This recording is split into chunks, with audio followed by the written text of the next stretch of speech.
You're listening to the Batuta Advocate's weekly news wrap on Desert Rock FM 96.5. Welcome back to the Batuta Advocate Weekly News Bulletin. You're joined by myself, Clancy Overell, editor of the Batuta Advocate. Errol Parker, editor-at-large. How are you, Errol? Good, mate. Wendell? Wendell. Very good, thank you. Looking forward to giving it to these Baduri grubs on the weekend. How are you, Clancy? I'm good, mate. I'm good. I look forward to watching you play this weekend. I hope you can keep it together. It was a bit sloppy on the weekend, last weekend, against Windora. I lost my head, and it won't happen again. You got to.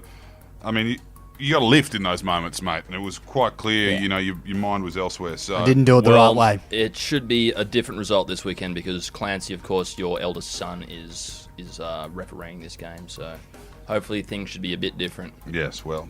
Errol, have you got a mask yet?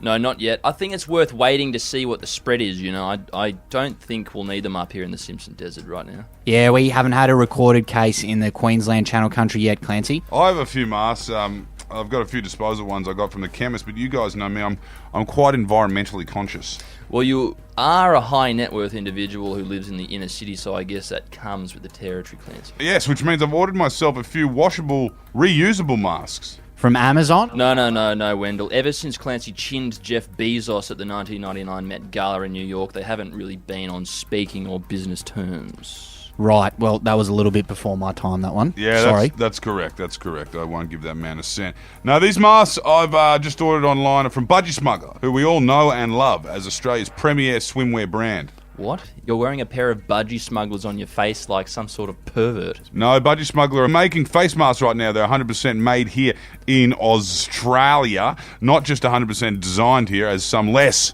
ethical apparel companies like to advertise. Right, do they come in their famous Budgie Smuggler prints? Like you can get a leopard skin face mask? Yep, you can get whatever you want on them. They're fully customizable. So I could put any photo on there, like say, for example, if I took a picture of my cat's asshole, they could put it on a mask and they'll jiffy it up and mail it right to me. If that's what you want, mate, do it. I reckon they'd do that for you. Maybe we could get some face masks made up for the Batuta Dolphins' upcoming tour of the Melbourne metropolitan area. Yes, I'll make them up for that as well. We'll have to provide the boys with a couple firearms too for that one, I reckon. Well, I'd be getting a few done if I lived in Victoria or New South Wales. You know, and as a free marketer protectionist, I'd rather see my money going to a local business than off to some fucking cowboy. So would I. Well, you know where to go. budgiesmuggler.com.au. They're not rip-off merchants. They're honest, hard-working Australian retailers and manufacturers. So get over there. What were you talking about before, Wendell? What's the first story? We're going to start off with some national news from our home state of Queensland. And Premier Anastasia Palaszczuk has given the Cataboys permission to shoot the 185 quarantine escapees on site. Yes, the hunt is on Chick and Boomo. Yes, the Premier has called in the big guns to deal with the dead shits who decided that it was a good idea to lie to officials and disappear into the community when they were supposed to be self-quarantining as part of the COVID regulations. We believe Robbie and Bob Catter have tracked down a few of them already, and those escapees might have a bit of lead poisoning to go with their COVID-19 now. It certainly is the deadliest game of them all. Further down south, where all of this has come from, and we wrote a story about a man who is not happy with the new mandatory face masks rule. The headline on that story was, "So we have to buy our own masks?" says outraged Melburnian who thinks tampons grow on trees. Yes, a Dandenong man named Trent is learning what it's like to have to pay for essential items this week. He says the fact that he has to buy face masks is bullshit, because if he has to wear something for hygiene reasons, then it should be free. Trent, very Australian of him to be up in arms about an issue when it starts to directly affect him. I wonder if he's changed his tune, though, on the scrapping of the tampon tax, which he previously called lefty virtue signalling. Really, Trent?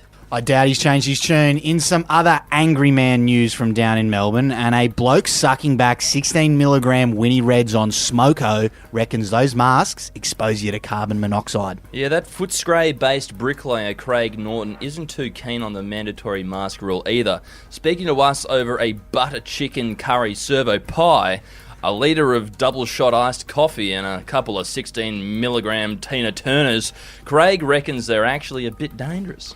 Not one for the mainstream media. The Facebook-educated expert explained to us that the masks make you breathe your own breath, or dioxide or carbon dioxide. Whichever one of those is the bad one. Yeah, I'm not sure the human body produces either of those gases, but we did have a couple of very good comments on that story. One from Lee Southern, who said he reckons Craig would probably have drilled in the mask for the nerve rods to slide through. Innovation at its finest. And Paul Baird, who said if you can handle lunging down Winnie Reds, COVID doesn't stand a chance. Well, that is extremely dangerous advice there, Paul. But I'm sure there's plenty of Melburnians who will take that if it means they can avoid taking this COVID thing seriously. Well, Dan Andrews did say 90% of people who are getting tested down there in Melbourne are not following the rules at all. Disgusting. Anyway, we'll move on to our next story, which comes from a bit further up north in Sydney, and we have absolutely no idea how this happened, says State about to get locked the fuck down. Yes, NSW, which stands for Newcastle, Sydney and Wollongong, is dangerously close to a Melbourne-style lockdown because they, like the Melburnians, seem to have had a hard time doing the right thing.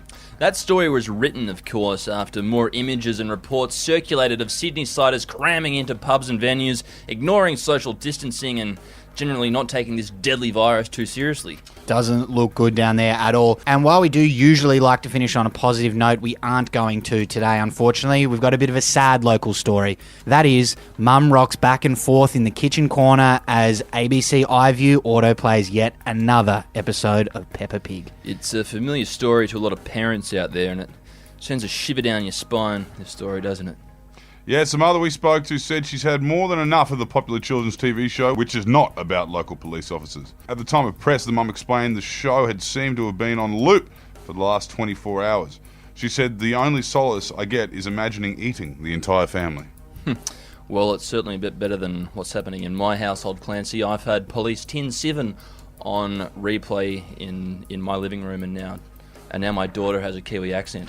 Oh, well, that's a great show. There's nothing I love more than watching people from low socioeconomic backgrounds get profiled and arrested on live television. We all remember the early days of the footy show. Indeed, they were the glory days. Anyway, that'll do us for this week's edition of the Weekly News Bulletin. Thanks for tuning in. We'll be back again in 7 days' time, and we'll talk to you then. Goodbye. Good night. Hooroo!